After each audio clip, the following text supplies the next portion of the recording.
Hey guys, and welcome to another Inner City Mother. It's time for me to move on to my next project, which is going to be a Shoretrooper.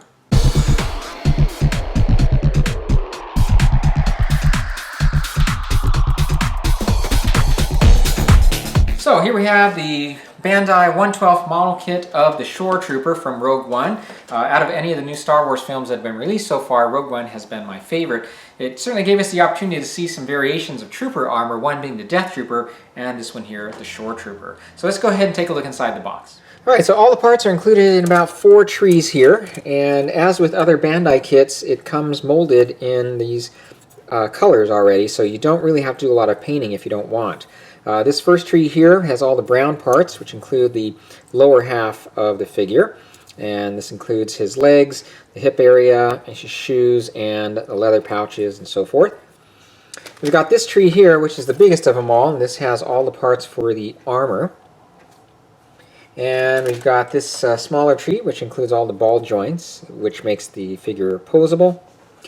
And we have this one here with all the black parts, including his hands, the elbows, we've got his weapons, and you can see the upper right arm comes molded in this red plastic. And also included is a stand. We have 2 sets of decals, one in the form of stickers, one in the form of water slide decals. And then we have this skirt, which you're actually not going to use unless you build your figure as a squad leader. Now, when you decorate your figure, you can do it in one of 3 ways. You can make him a captain, which has the most markings. You can make him a squad leader, or you can just make him a regular trooper, which has the least markings. The squad leader, as I mentioned, has that skirt. So if you look at the skirt, it looks pretty flimsy. And when you look at reference pictures of the costume, it actually is a canvas type material. So this does not look very convincing, and I have an idea of how to make a better skirt. So let's take a look at a few reference pictures here. These are from a Flickr page that has a collection of about 23 pictures. These are really nice pictures. You can zoom in on them and see all kinds of detailing. And as you can see here, it displays all of the weathering that we're going to try to mimic. If you look down towards the bottom half of the costume, you can see the skirt, which is made of a canvas material. And these particular pictures here are, of course, of the squad leader. So getting back to the skirt that's included, you can see it's fairly thin. It's not much thicker than paper, actually. It's kind of like a felt consistency. But I decided to try to make my own. And this is the result here. You can see it's thicker.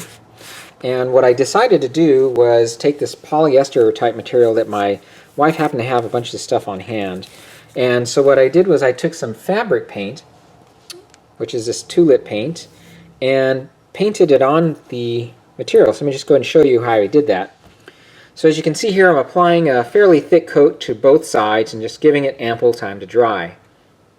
I also tried some t-shirt material as well, but it turned out between the two, the first material was a little more of what I was looking for. So this is what it looks like here all dried, and what I'm going to do is just cut out a similar shape and use this as our skirt. Alright, well, let's go ahead and get started. I'm going to begin with painting these parts here. Alright, so here we have this tree painted. The color I used was a combination of this ivory and skin tone, a 90-10 mixture of these two. Prior to spraying that on, I applied Steiner Rez's black primer. Now, the reason for doing the black was I was thinking that this could help us out with our weathering. As you can see in the pictures here, that the sharp edges of the armor are worn away. Now, initially I had in mind to just use a brush with some black paint to do this, but I didn't think I could get as fine of an appearance as I wanted, because bearing in mind this is a 1/12 scale model of the Shoretroopers, so it's not a large model, and I thought I could get a finer appearance by just using a wet toothpick and rubbing away along the edges to reveal the black underneath. And you can see it's working out pretty well. So that's what I plan to do, is to move on here now and construct the model, and as I'm doing that, I'm going to apply this technique to get this weathered appearance. Obviously we're going to do more weathering as we go along here, but this is at least to get this part of it done.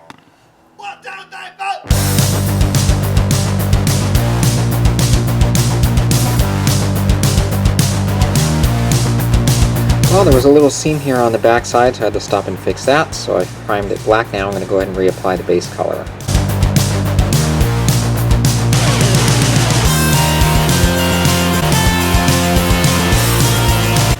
Alright, so these pieces are done now. To get the blue, I mixed, majority of which is this here, white and deep sky blue, an 80-20 mixture. Added 1 drop of a deeper blue. I used this magic blue which I had on hand, and a few drops of this light gray. And to get the chipping effect, I decided to just use some of my liquid masking fluid. This is stuff I always use here, applying it with a toothpick.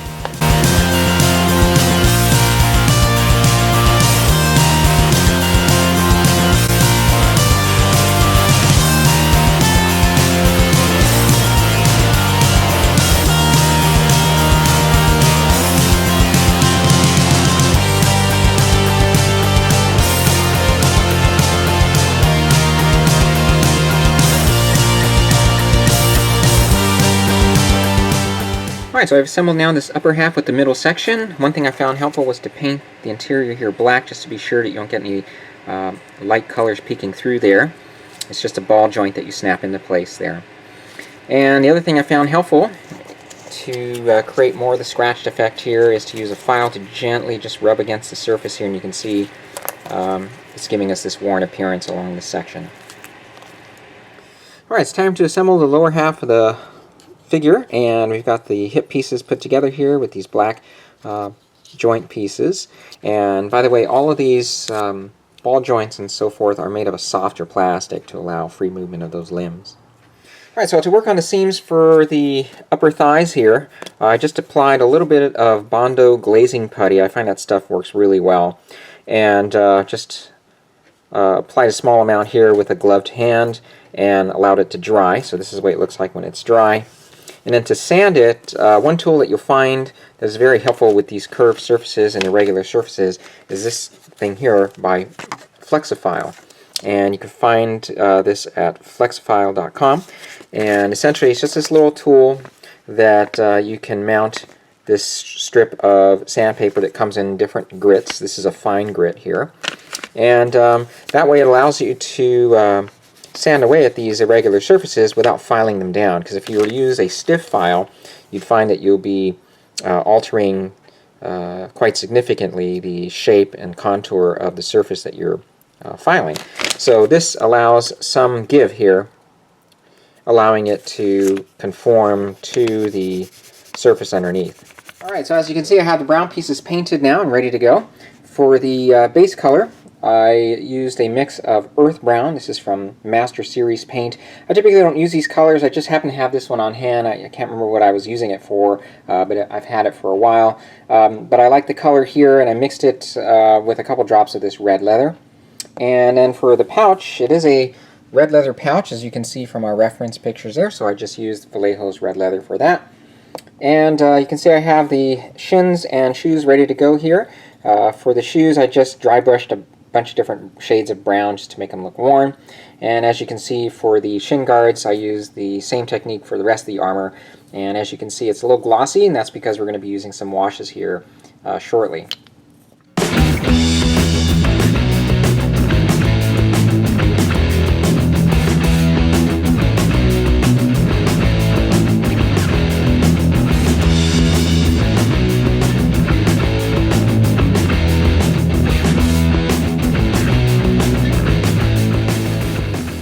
So as I'm applying the skirt here, I wanted just to show you how it turned out. So this is, of course, the painted cloth that I showed you earlier, using this as a pattern, cut out a similar shape. And so I'm actually just using super glue now to glue the skirt onto the figure, and that way it lays a lot more evenly. I'd actually just tried to install it according to the directions, but some of it would kind of pooch out here, so I'd rather have it flush up against the figure.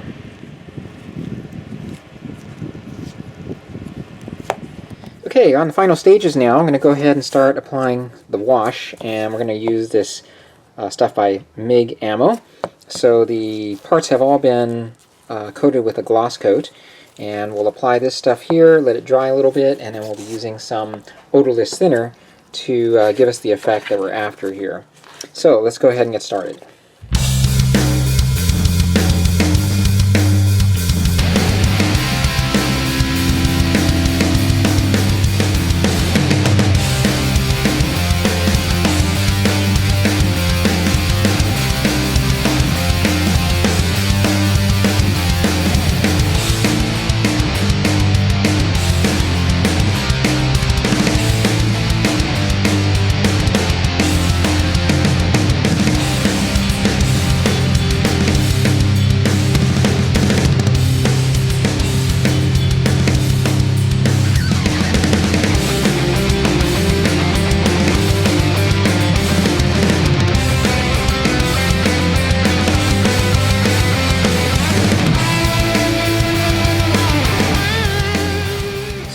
can see how effective this technique is. What I love about this stuff is that you can apply the pigment, and with the odorless thinner you can just take your brush, and you don't have to have it very wet with the odorless thinner, by the way, and you can just push the pigment around and create the patterns that you want. So you can see it gives us a nice streaked appearance here along the back side.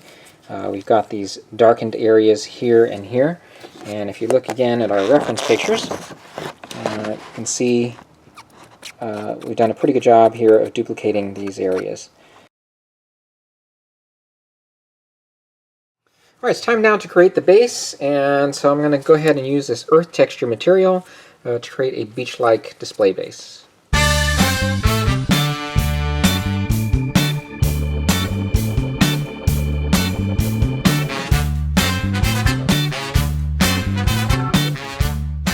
Alright, next let's go ahead and give this a little time to dry and to firm up a bit, and once that is done I'm going to go ahead and use our Shoretrooper here to create some footprints, and then we'll move on from there.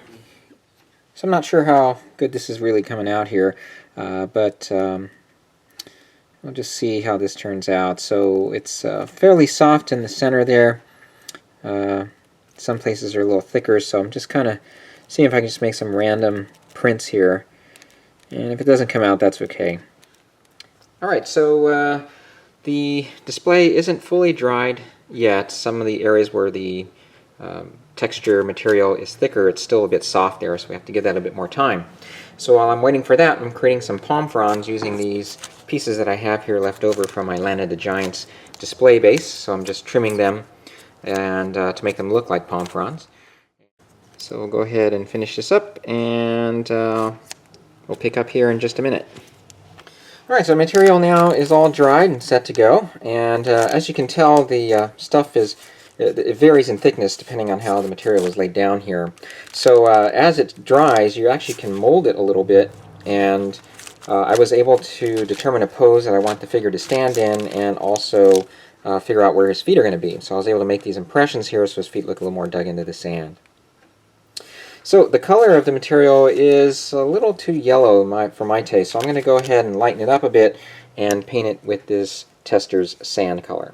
Okay, and this is how our base is looking now, and what I decided to do to add some color variation is to mix some brown and black pastels and brush them into some of the recessed areas here. Alright, so we have our palm leaves now stuck onto the base. I was able to use this two-part epoxy to glue the main part of it, and then the leaves, the very tips of the leaves, I used just small drops of super glue so that they wouldn't stick up so much. The last thing I'm going to do now is apply some of this pigment, and I'm going to use some pigment binder so that it'll look like some of the palm leaf has been stomped on and that some of the sand is covering it. Okay, and that'll be the last thing, and we'll go ahead and position our figure on it, and I will show you the completed project in just a second. Okay, so here we have the completed model kit. This, of course, is the Bandai 1/12 scale model of the Shoretrooper from Rogue One. And as you saw, the build is very straightforward. You'll find the instructions easy to follow, and no glue is needed. And as mentioned at the beginning of the video, you don't really need to do any painting because the model does come pre-molded in all the colors, but I decided, of course, to paint it, as you know, and I'm very happy with my choice. I think painting it makes it look a little bit more realistic, and what was achieved here was a lighter shade of ivory versus that darker warm color. And painting the armor markings was also easy. I found that not very difficult to do, and the masking fluid I think was a good choice for the minimal chipping that was needed there.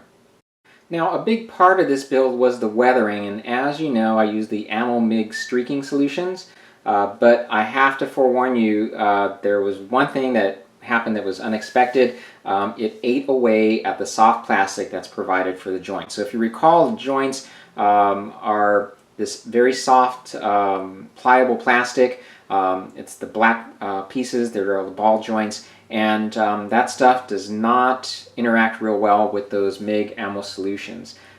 What happened in this particular instance is there is a piece right here near the shoulder pad. It actually mounts inside the shoulder pad, and that's what joins that piece to the figure's shoulder. But apparently some of the stuff seeped into that area and ate away at that plastic piece. So in this particular case, it wasn't a big deal because I actually had intended from the very beginning to decide on a pose and permanently fix the model in that pose. So for me, it didn't really make much of a difference, but if you had intended to have a model here, or if I intended to have a model here that was posable, it would have been a major problem. So my recommendation, if you're going to use this solution, is to just weather the armor prior to assembling the figure. And that way you can seal it and have everything done, and you'll minimize any interaction between that solution and the joints. Now, I've been asked why I chose to use this solution versus just using a wash, and I just really like the way that you have a bit more control, and this is just my preference now, in being able to create the weathered pattern that I was looking for, versus just applying a general wash and then wiping it off and then leaving the residual behind. I think that's a fine technique, but I just wanted to really try to replicate the look I saw in those reference pictures, and with my experience in the ammo solutions, I thought this was the best way to do it. But it does not interact well with those joints and the plastic that's provided for them. I'm pretty happy with the way the base turned out as well. This was my first time using the Vallejo texture material, and I found it very easy to work with. You saw as I placed it onto, or applied it onto the base there, you just give it enough time to dry. And what I really like about it as well is it was somewhat moldable, as I pointed out there, as it's kind of in a semi-dry state. So it worked really well, and the texture is appropriate for what we were looking for here, which was to kind of mimic sand. And speaking about the skirt, I'm very happy with my choice there of fabricating my own. I think it looks so much better than the material that's provided, and if you are just watching the review here, just go back to the beginning of the video and you'll see how I did this with fabric paint and some material. And not only does it look a little more realistic, but it was also much easier to detail and weather. And lastly, I just want to mention a few words about the pose here. So choosing a pose sometimes is not always the easiest thing to do. You want the figure to look natural, and I think I got a good one here. I tried a few different poses. In this one, we have the figure looking off in the distance. Appears like his senses are heightened. He's ready to respond to something. He's got his weapon drawn on high, so I think it's a good action pose. Secondly, the way that the figure is positioned here, it gives me the opportunity to highlight all the details and weathering and all the things I did to the figure here, so you'll be able to see it from top to bottom.